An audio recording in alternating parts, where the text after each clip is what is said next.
Hi everyone, and welcome back to another episode of Homegrown the Live Show, where we talk all about growing food at home to live more of a sustainable lifestyle.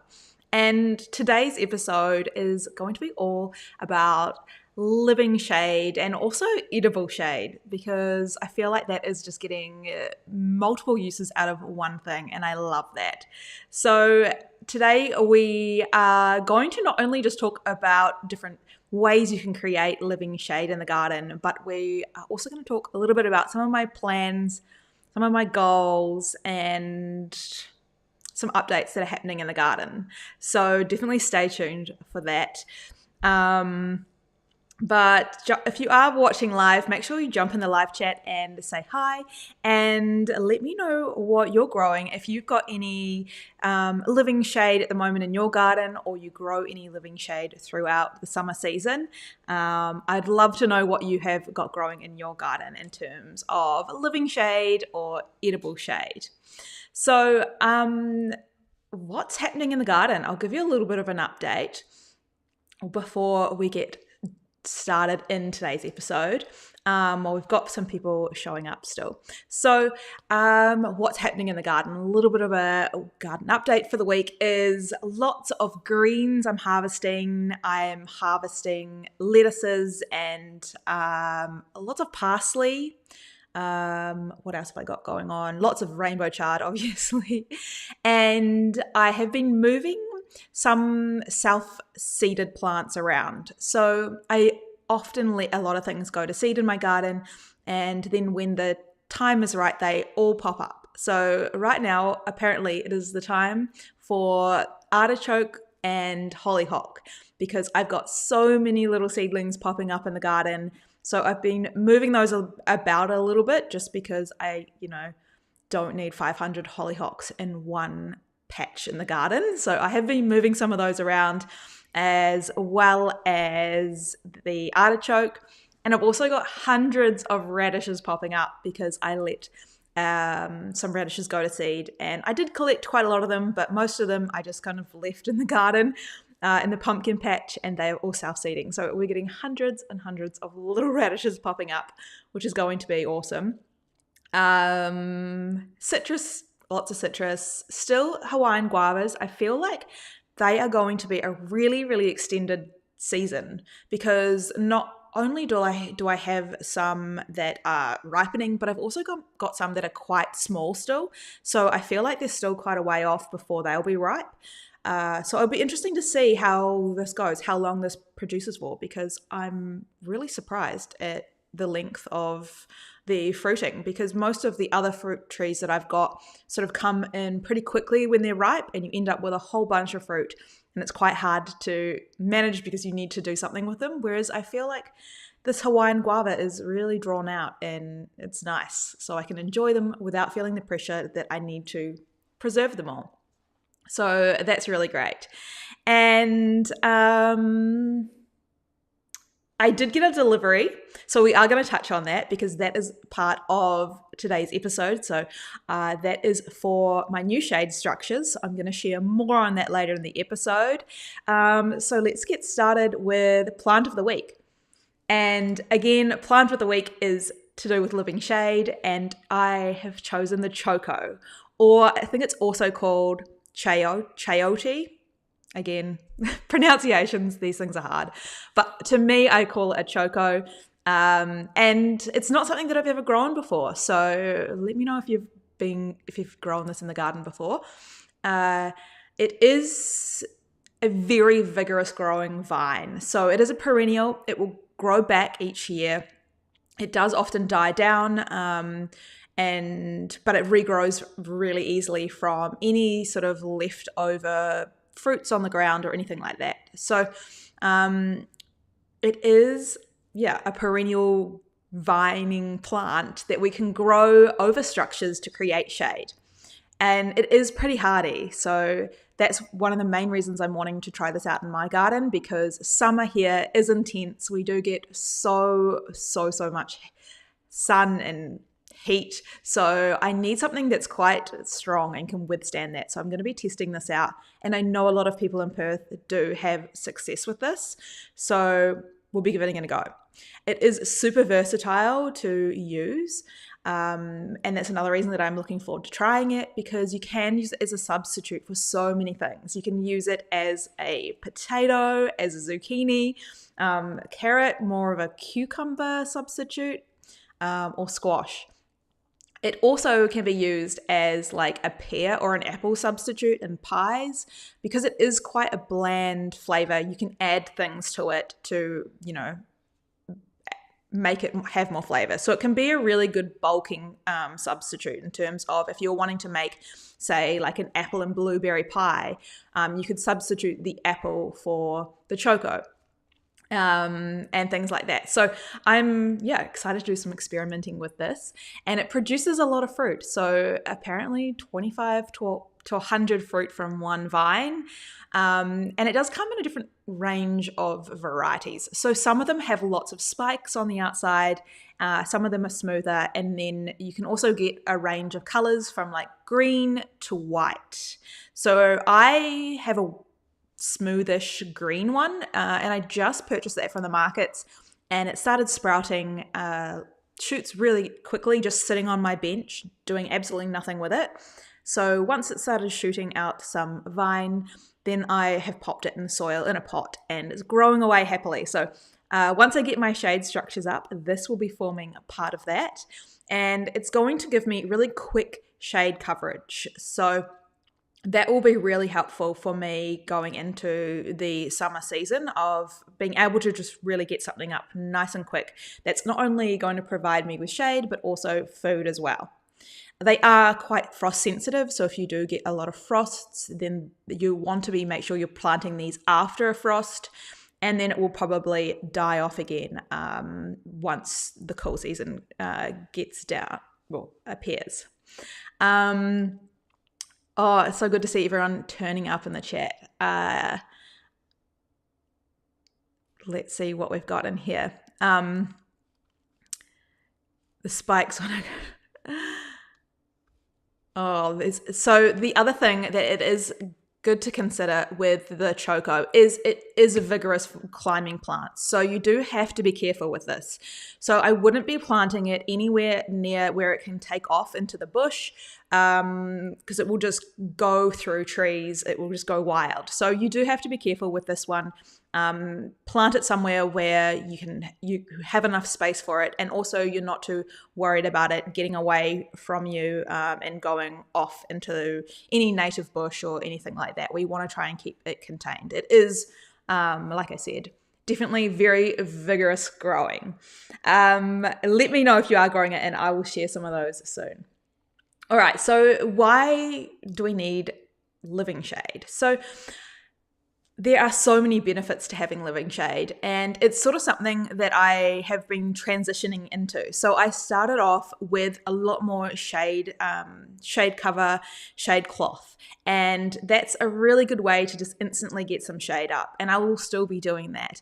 But I guess long term, I've always really wanted to have living shade, because that's going to provide more habitat for wildlife, more food for our pollinators, and also food for us.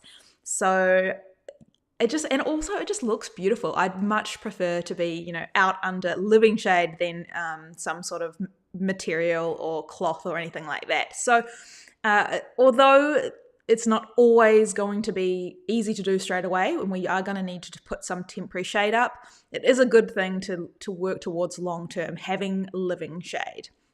And having shade can be really important in the garden, because it can reduce the heat stress. I don't know about you, but in my garden in summer, I have intense heat, and the stress on the plants is a lot. And a lot of the time, if I don't water them within a day, they die. So it is important for me to help reduce some of that stress, which also in turn reduces the amount of water that I'm needing to put into my gardens in the summer period. And that's always a bonus as well. It also can help us create microclimates, so we can grow more of a range of plants. Some plants that wouldn't be able to cope out in the open in the hot sun, if you have got some living shade, you'll be able to grow those. and more of an enjoyable time for you to be out there. So you can spend more time in the garden than you would if there was no shade or anything like that, because it can be, very hard to be out there in the hot sun, and that means that our plants get less and less care, and then they don't survive, and it's a spiral effect. So the benefits of living shade are amazing. So what can we do for living shade? So there's a few different ways, and I'm going to talk through a couple of them that I'm going to be doing in my garden. But the first thing you want to do is observe, like you would with any other part of your garden. Observe where the sun is, where the shade is, where are you really needing to maybe supplement the shade in your garden, and is it a seasonal thing? Is it in summer, I really need to get some shade over these gardens because they are struggling and they're dying, but I don't want that shade in winter? Or is it more of, winter sun that you're really struggling with? It's just good to take a really good look and try and figure it out so that you can decide on what kind of shade you need, what kind of plants you can use, and how dense or how much light you want to let in. And like I said, this can be seasonal as well. You might want to have absolutely nothing obstructing in winter. You want to capture as much sun as possible. But then a lot of us also get very hot hot winters too. So it's going to be completely up to you in your garden. And then, do you have things in your garden that can be used in terms of structures? Or do we need to be putting in something new, creating a new structure? There's so many amazing DIY structures that you can use. I've seen incredible ones with like a washing line, like a hills hoist washing line used as a shade structure. So pergolas, archways, arbors, taking the sides off a shed and having more of just the framing up and using that. Or is it going to be just a vertical structure? So if you are just wanting to more so give afternoon shade and not really too worried about the morning and midday shade, then vertical like fence panels structures are going to be really beneficial for that. And I do have those in my container gardens, which I'm going to share as well. And is it more about planting trees? Do you have a big open space and you want to create a garden, but you really want to not shade out the rest of your garden? And that is also something that I'm going to be planning in my garden. So like I said, there's so many interesting ways that you can start to add structures into your garden, and then we will be planting on top of them. So I am going to talk about a few different types of plants later on in the episode, things that are deciduous or are they evergreen, some annual, some perennials, all the things. You guys know I love my plant lists. So we will be discussing what types of plants we can use for living shade, and what ones are edible as well. But yeah, first up, we have to figure out what kind of shade we're wanting to do. And also whether we want to be using that shade for something else. Is it to provide privacy? Do we want to have a really nice seating area, maybe an outdoor table? Or is it more screening and privacy, as well as providing shade? So these are all things that we can start to take into consideration when we're going to decide on what kind of shade we want to put into our garden. And knowing whether it's seasonal as well is going to be really important, because, tends to be in summer, we have a lot of hot midday sun and hot afternoon sun. So having something with a roof on it is going to give us protection for the midday when the sun is right above. And then also as the afternoon sun sort of pushes that shade over, that's going to give us the afternoon shade as well. Whereas if it is morning sun that you're wanting to more so protect from, that's when our vertical, panel type structures are going to work, because we can pop those up in front of where the morning sun is and grow something vertically up that will let some diffuse light in, but it's going to protect more of the morning sun.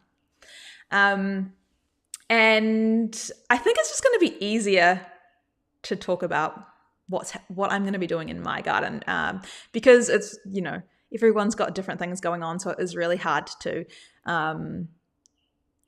talk on that. So I'm just going to jump into what I'm doing in my garden for some living shade and shade structures, and also a new garden project that I'm going to be starting as well.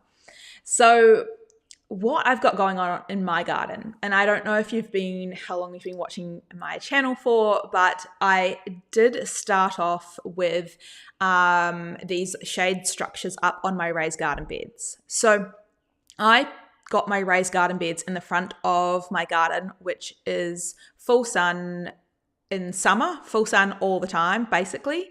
And then in winter, it does get morning sun, but the afternoon sun sort of starts to creep in. The afternoon shades sorts of creep in from the house, as I've got up here some images of that.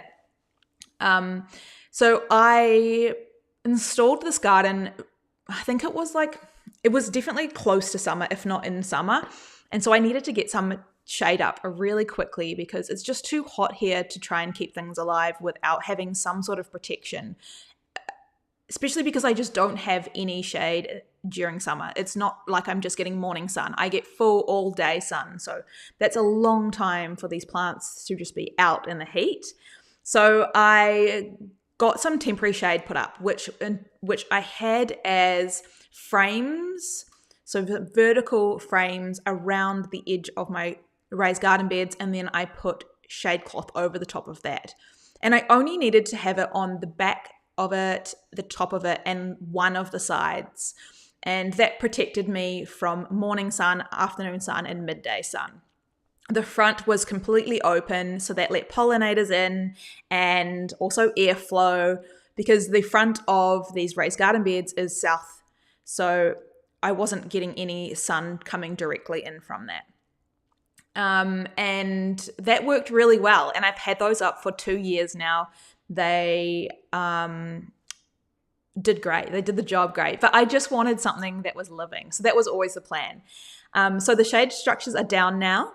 And what's going to be replacing those is I am going to be putting a structure up through the center of the raised garden beds. I got some steel delivered. So I was tossing up whether to go timber or more like metal. And one of the things that I took into consideration for that was we have termites in our area. There are a lot of termites in our area. So we do have to be careful with having wood in the garden, and it does need to be treated. So that was one thing. And then obviously the cost of that as well. And I ended up getting hold of some metal, what are they called? Like posts? Anyway, I'm no builder. And they are going to be, I think I've got a bit of a picture, but basically they're going to be sort of like a tunnel through the middle with slats on top, and then also I'll put some mesh on top as well. My plan here is to put grapevines up. So I'll be planting grapevines, which will give me some protection in summer, because grapevines have lots of leaves over summer. And then once summer's over, the leaves will start to fall in autumn. And that's going to let more of the winter light in, more winter and autumn light in, so that's going to protect that garden, but also not shade it out during winter when I want the sun. The other part of the garden is, I think I have a picture of that too. So the other part of my front garden is just a big patch of grass, and this is something that I've been wanting to plant out for ages, but it does get all of the morning sun. So if I was to plant evergreen things out here, it would block all of the winter morning sun, and then my veggie patch doesn't get a lot of winter sun. So I need to be really careful what I plant here. And one of the great things about planting deciduous fruit trees is that they lose their leaves during winter.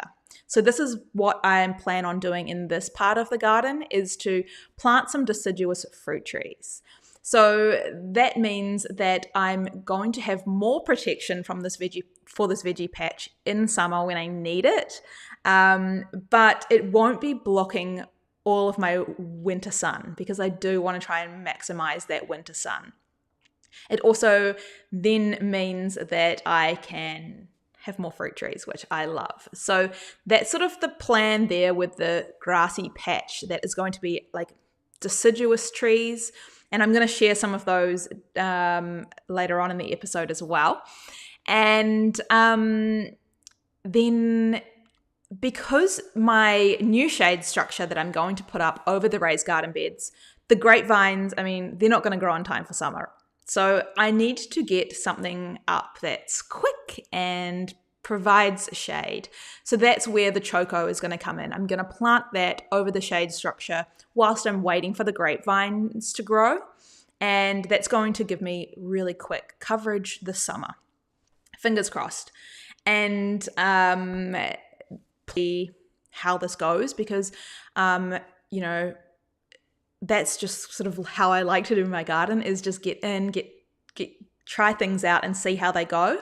I think it would be amazing if maybe I could grow vertically in this new space every summer season with something different, as well as having the grapevines as well. So if I can sort of manage to have two things going at the same time, that would be amazing, because that would really help me utilize and maximize that space. Being able to have the grapes up over summer, but then in winter having that light come through as well. And it'll also give me some other vertical spaces to utilize as well, so I can start growing things on the sides as well. So there's a whole lot going on here. I can climb beans up the poles, and I can have other things growing. So I'm looking forward to that, just to sort of take my gardens to the next level in terms of having more space, but also having some living shade as well. So yeah, that's sort of the plan in the garden. Definitely let me know what you're going to be doing this summer, because I know a lot of you are from Perth, and that is one of the hardest things for us to do, is to grow in summer here. Our soils are so sandy, and the sun is just baking hot, and it can feel really disheartening. And I don't want you to feel like you have to give up on growing in summer, because there's so many different ways that we can start incorporating these living shade into our gardens to get them growing. So another reason I love growing vertically is because we can hide ugly fences, which I love to do in my garden as well. And again, we're creating more space for wildlife as well. And some of these things that we can grow vertically will end up being, you can reduce the amount of pests and diseases by getting them up off the ground. So things that are climbers, like our pumpkins and our squash, bottle gourds, things like that, even watermelons and melons can grow vertically. Getting them up off the ground can often reduce the amount of pests, because it's harder for them to get to them. And it's going to maximize the production, because you can use that ground space for something else whilst you're using the vertical space. So I love, love, love growing vertically. And it's something that I didn't start off doing very much of, but every year I sort of add a new vertical space into my garden.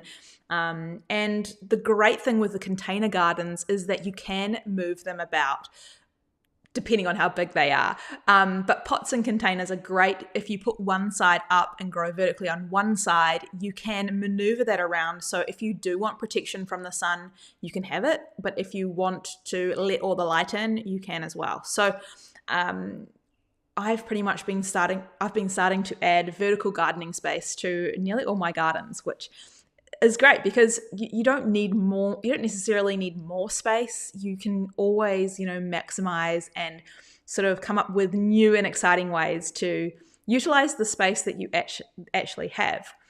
And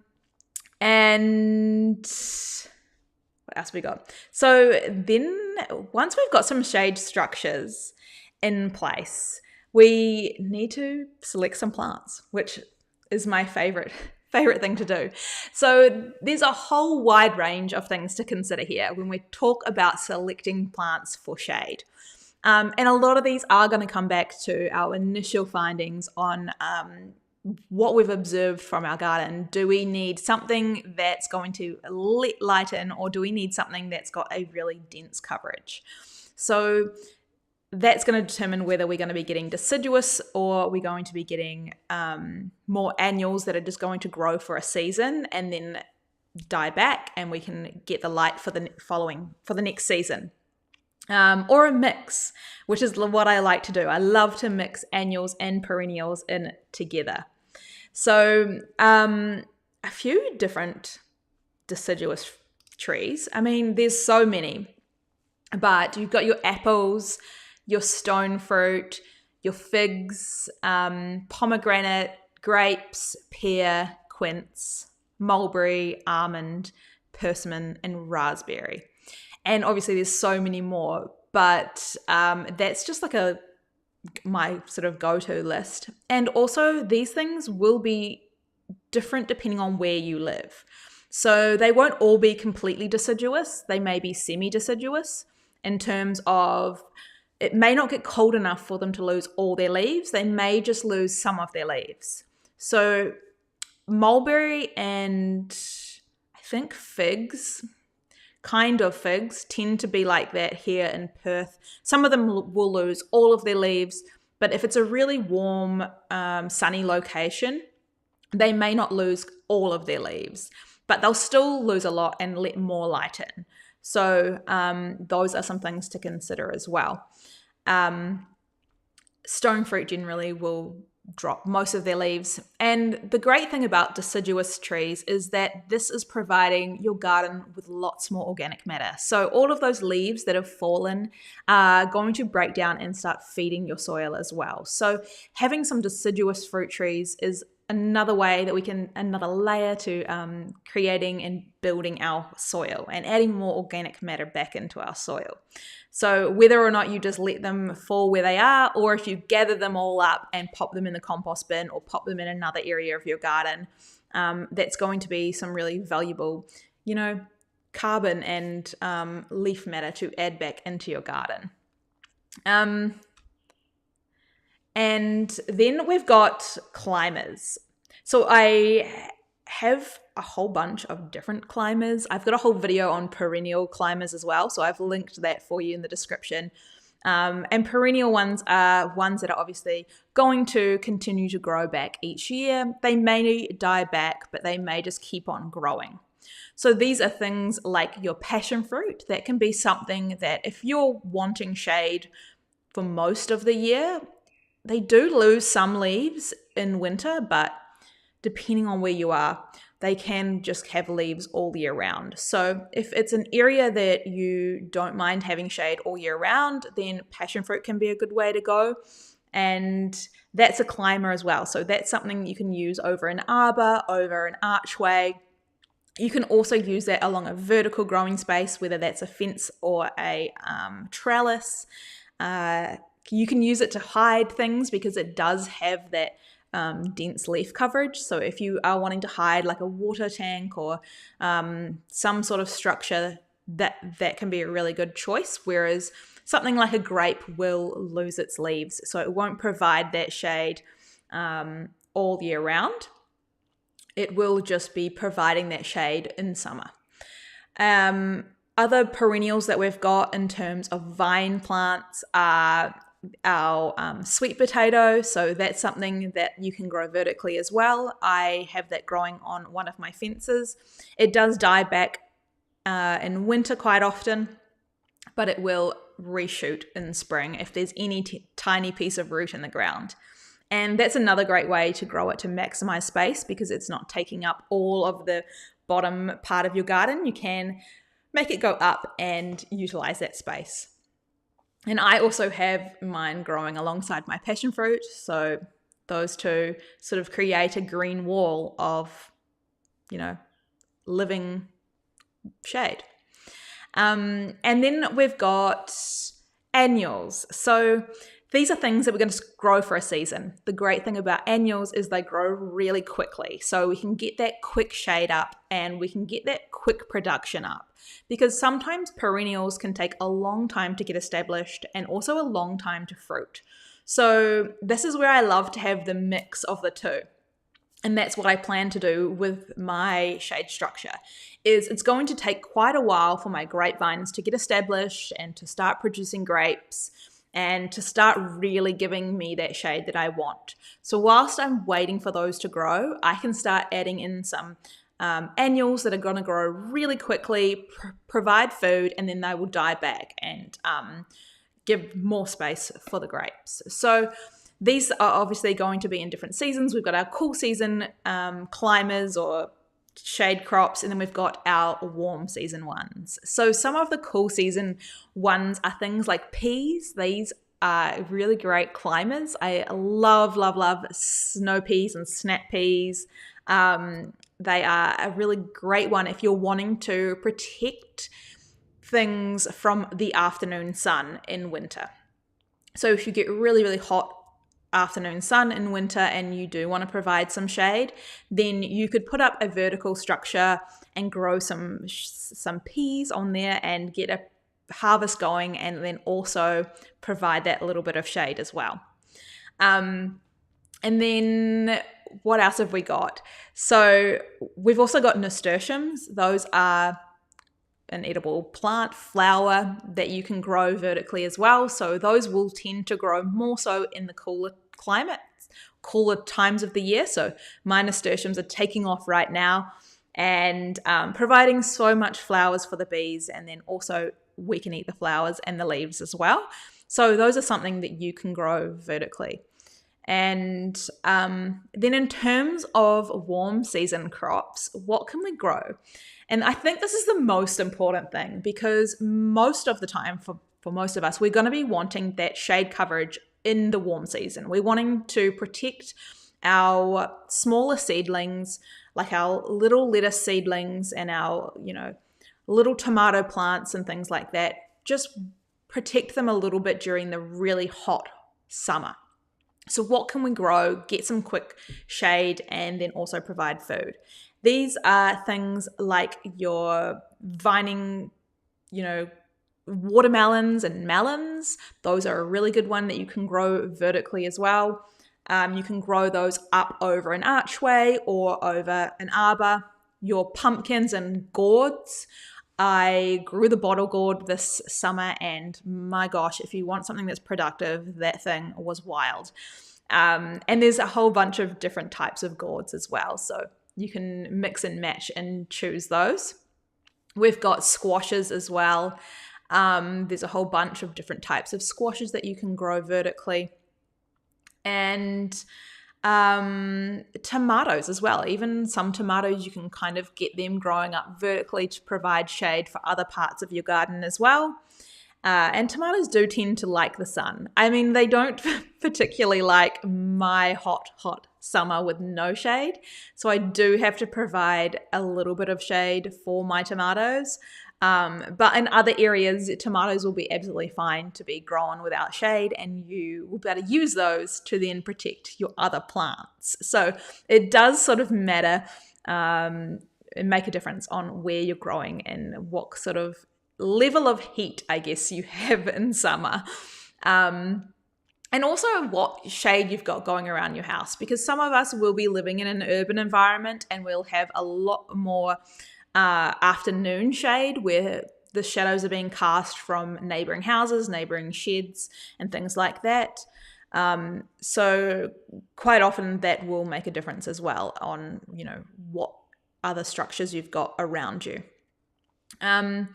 And I have been using what have I been using? So I've used, in terms of, and for annual structures, I use a lot of bamboo poles. You can use other trees that you've got growing in your garden. So if you do have some trees that you're cutting down, you can use those for stakes. Mulberry is another one that I've been using for stakes as well. And then you can use recycled materials. So I've got some Rio mesh as well that I use. That does tend to get quite hot in summer, but it seems to work fine. I've also got like mesh up. So on my fence line, I do have a wire mesh that you can't really see. And that's what I've got my passion fruit growing on, and also my sweet potato, because it you can't really see it from far away, and then the plants have something to cling onto and climb up and vine over. You can also use string lines as well, from one post to another post. Do some string lines, and then that's a really good one for plants to start climbing up. Things like your beans and your peas, those are going to be really, really good to use for those. We've got some good suggestions in the live chat as well, and I want to share those with you because there's so many other ways and so many other plants that we can grow to offer some shade throughout the hot summer season. And Russell has given us a suggestion of hops. Hops will offer a lot of biomass and the chickens, and grow over the chickens. So that's another really good one. I know, and hops are a beautiful one. They do like look really visually nice in the garden as well. So I do love that suggestion. Let me know what you've got growing in your garden, and I'll definitely be sharing it. What else have we got in here? Let me see. I've got a couple of ecocentric. I've got a couple of grapevines that I have a trellis with a seat plan for as well. That's another really awesome thing, is to potentially put a seating area or a dining area somewhere where you can really enjoy it under the new shade that you're going to have in your garden. That's a great way to enjoy the garden, because I think that should be a really big part of your plan as well. It's not just growing food, but also enjoying being out in the garden and spending time out there, because the more time you spend out in the garden, the more you're going to be able to observe, and then the more you can observe your garden, the more you can react to that and make changes and tweak things. And that's really the best way to do it, is to spend time out there, which is another reason that I love hand watering. I go out there, it's sort of my meditation, to hand water and check what's going on in the garden, and see what's growing, see what bugs are there, all the things. So the more time you can spend out there, the better. And I know that in summer it can be really hard to spend time out there. I feel like in summer I hardly even go out into my garden because it's just so hot here in Perth.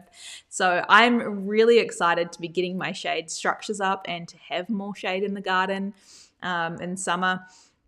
And yeah, it's all happening. I will see.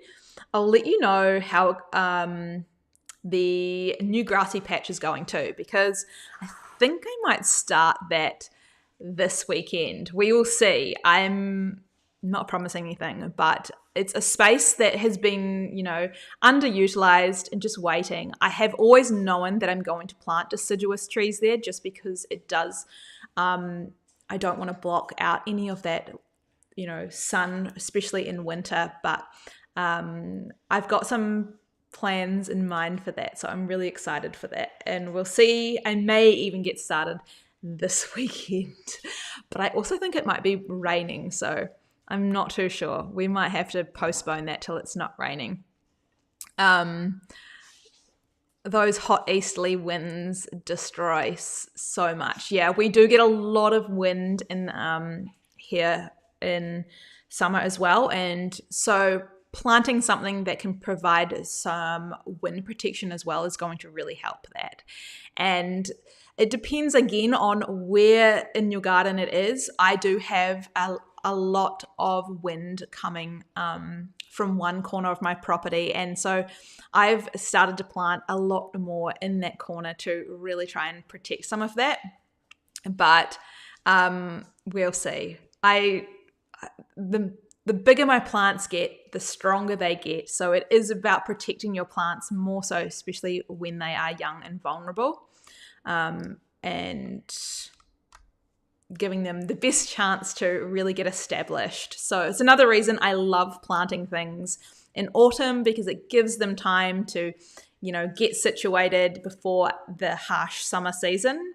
And if you are wanting to plant deciduous fruit trees like our plums, stone fruit, apples, all those sort of things, like we've discussed earlier in the episode, if you're wanting to plant some of those in your garden, now is a really good time. So winter is a great time to get those deciduous fruit trees in the ground, and ahead of spring and summer. So that's another reason that I'm thinking about getting this deciduous garden up and running, because it is a good time to be planting those. And if not, I will probably have to wait till next autumn or winter to do that, because I am definitely not planting any trees close to summer. That does not work out well.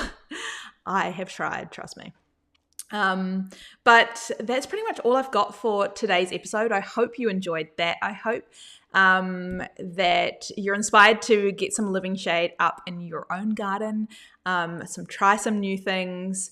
I do have a couple videos, one on different perennial vines that you can grow, and also one on some heat tolerant edibles that you can grow in the garden, especially for those really hot periods over summer. So I've got those linked below in the description, and I will catch you guys next week for another episode. Thank you so much for joining me, and I hope you have an amazing week.